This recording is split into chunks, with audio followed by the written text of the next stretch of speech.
Welcome to another edition of Right Voices. I'm John Hart, the co-founder of C3 Solutions, the Conservative Coalition for Climate Solutions, and I'm the editor of our news magazine, C3.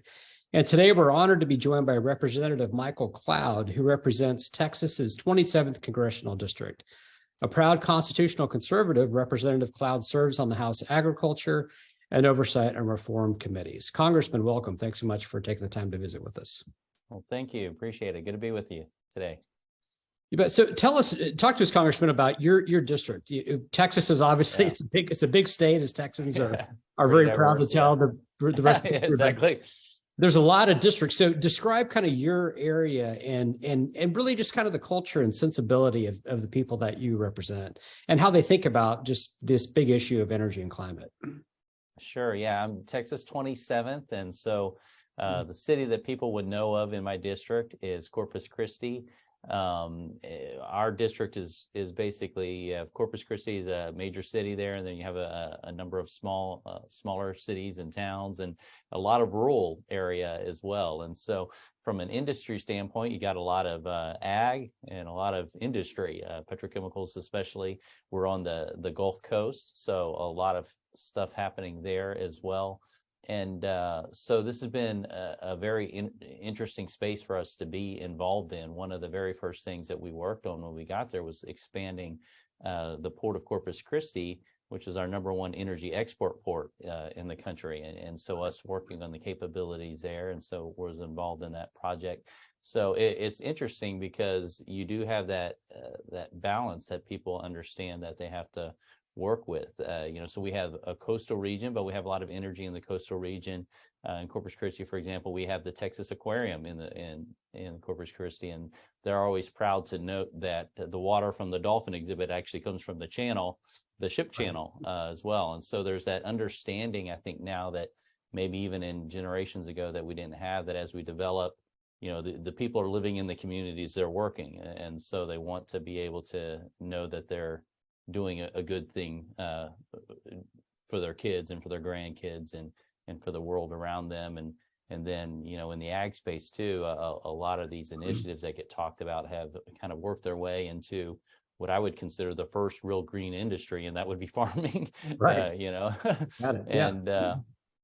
And so a lot of interesting conversations there, but understanding as well that farmers nowadays know what we didn't know maybe before the Dust Bowl, so to speak, in the importance of conservation and maintaining healthy soil, and how that actually is what's best for the bottom line too in the long run.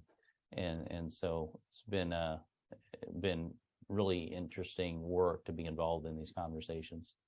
Yeah, and how do farmers and just people in your district, how do they respond when you're talking to them about national politics and they feel like there's a group of members and group on the left who just stereotype and assume that, look, rural America, they don't care about conservation, they don't care about the environment, they're just climate denialists, their heads are in the sand, et cetera, et cetera.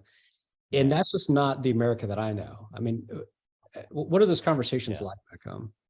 Well, exactly. It's crazy because a lot of the supposed stated initiatives that the left, especially with Green New Deal type-esque policies, those policies are actually having a reverse effect than the goals that they're meant to have. And so, you can look at, for example, our energy policies that have led to higher fertilizer prices.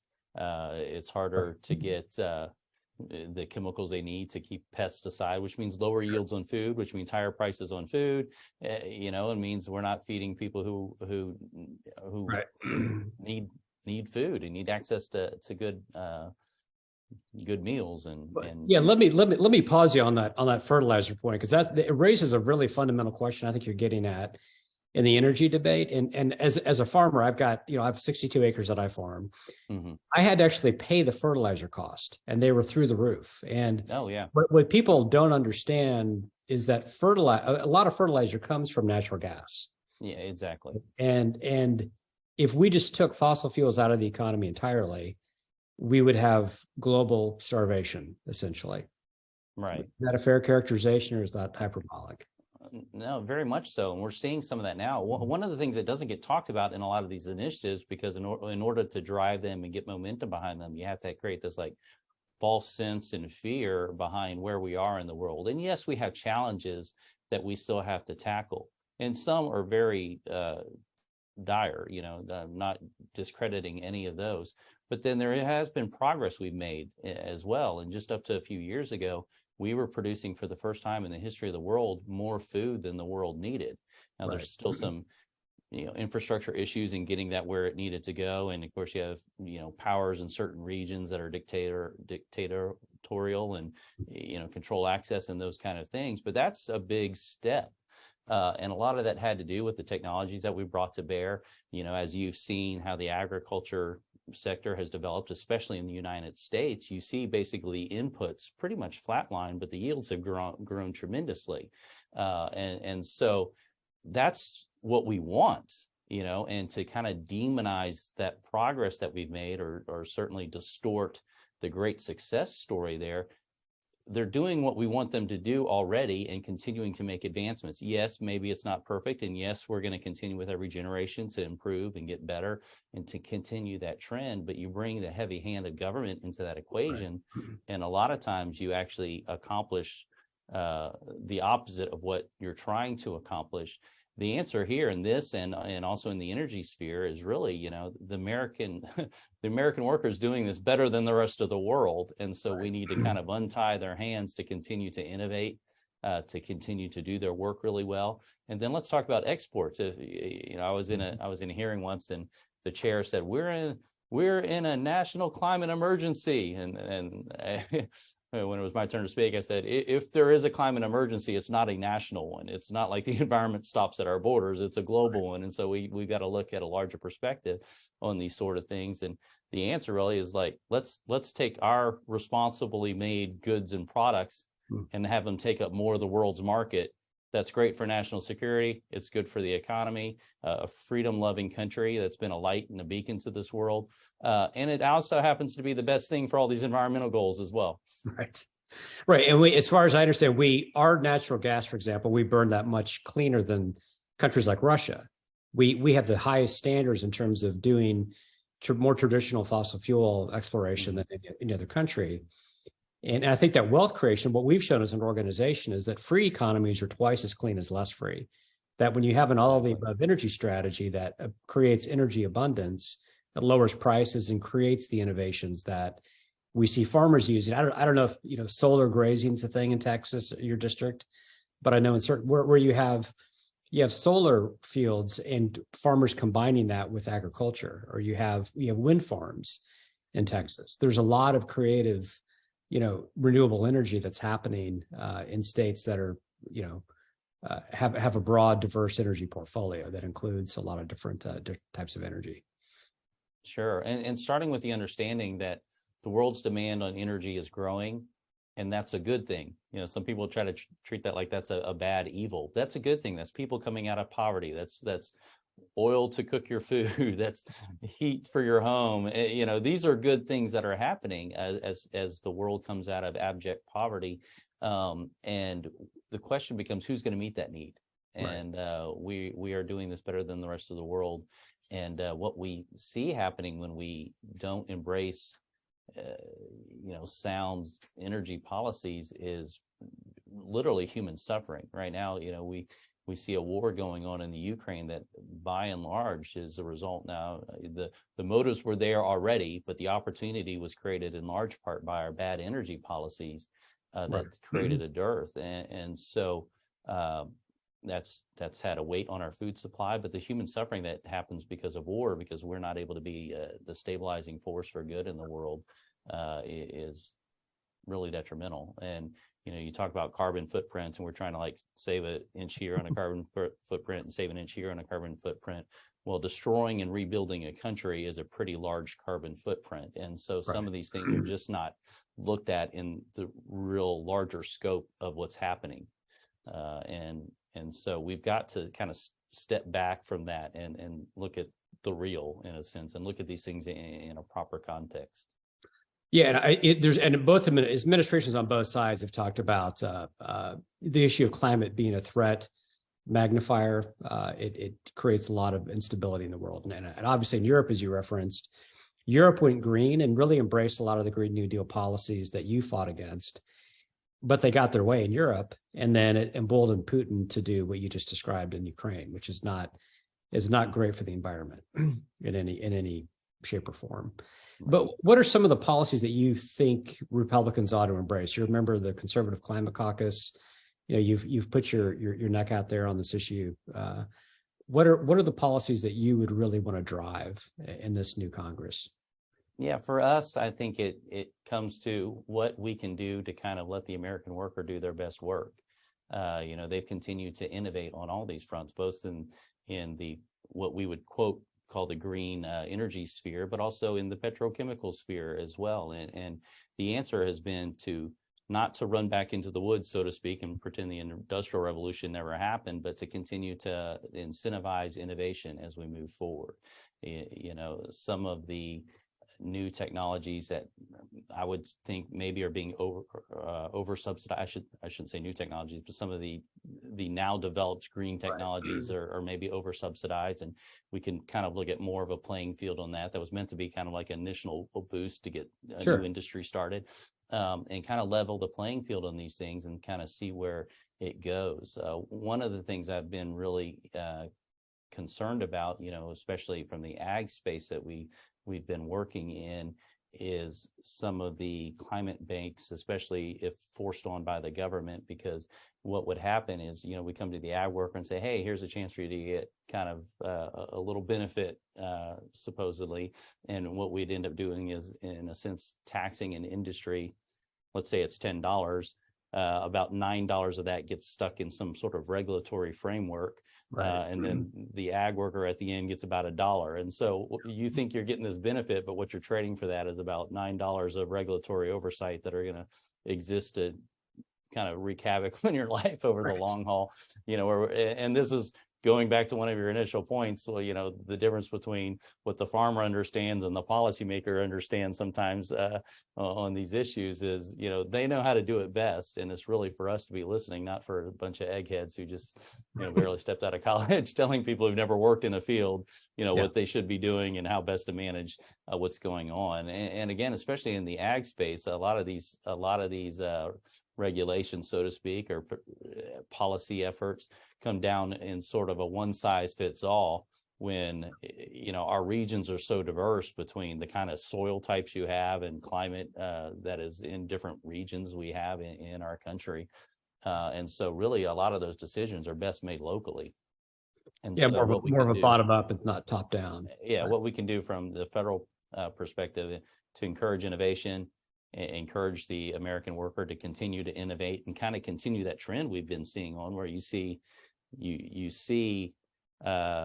know, those inputs remaining flat and yields growing. And then in the energy sector too, what we've seen is the greatest driver in reduction of greenhouse gas has been the expansion of natural gas, you know, and so again, we step back and look at these things in a kind of real world context, and you see that there's a lot of good actually that's happening, and sometimes we're getting in the way of the good that's happening by kind of appealing to what might be a utopian sort of ideal. Right, and not letting the innovators innovate, I think. Right. So one of the big issues, I know you got to run in a couple of minutes, but there's a big debate happening this week, you know, today. Speaker McCarthy is going to go talk to President Biden about the debt limit. And you've been in the mix, I think, in a really constructive way. And having been a House staffer myself, for working for members challenging leadership, I'm very sympathetic to what and really complimentary of what you all negotiate in terms of opening up the process to give members the chance just to vote and raise these issues that are important to your constituents. And who is one member to tell another they can't represent what 400 or 600,000 people think in their state. So I think that's a really great victory for democracy.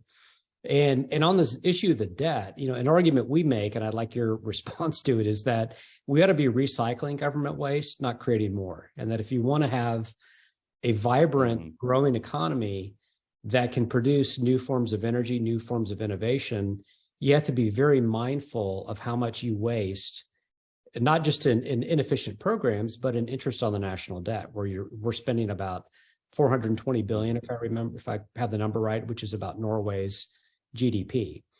So what's your response to people who say, Congressman, you're playing a game of chicken with the economy by negotiating over the debt limit? What's your take on that, your policy recommendation? Well, yeah, when we look at where we're headed, obviously, our countries, you look at the rise and fall of nations throughout history, and most great nations like ours collapse from within through a number of issues, but one of the big ones being, how they handle or mismanage their fiscal policy. And so right now we're the world's reserve currency, but we're not acting like it. And so we've got to come back to responsible spending. You mentioned waste. That's one of the things that we talk about all the time. People will be like, oh, you're gonna, the word you'll use, cut, or you'll find some savings in a program. And that doesn't mean you're actually there. We could do things a lot more efficiently in a lot of different areas and get the same product, probably even a better product, by how we look at how we're doing some things. We could go program after program after program. One of the bills we've introduced over time is the Sunset Commission. Some states have it, but just the idea that right now we try to get a number just on how many federal programs exist. We can't even get a straight number on how many programs exist, much less are they accomplishing their objective? Are they doing it efficiently? Are they, and so it's really time for us to take a serious look. There is a role for government to play. Obviously, the Constitution lays out, the House. I mean, our primary job is to manage the checkbook. So, as we look to the debt ceiling, I think there's ways that we can look to find real world savings, and that the American people would be better off for. There's still allegedly hundreds of billions of dollars of COVID spending that is sitting there waiting to be used. Hey, maybe we can apply that to something. There's some other areas that we're looking at right now as we really dig into what's going on, and finding ways that we can save some money. And that would be a big win for the American people. Right now, we have massive inflation going on, and it's really because we've just thrown too much money into the system and our production's not keeping up. And so in our country. And so we've got to reverse that equation and get back to some sound fiscal policy that's going to put us on a long-term path to sustainability. Yeah, and I think Jody Arrington, the Budget Committee Chairman, talks about guardrails. Why would we not put guardrails in to make sure that we can stop Washington from playing chicken with the future of our country and prosperity? Yeah. One of the big things of the American, they call it, the American dream over time. It wasn't a house and a big screen TV and a car or two in the driveway. It was being able to pass on a better country to our kids and for them to have that opportunity to do the same. And right now we're at a place where that promise is really in danger of being kept.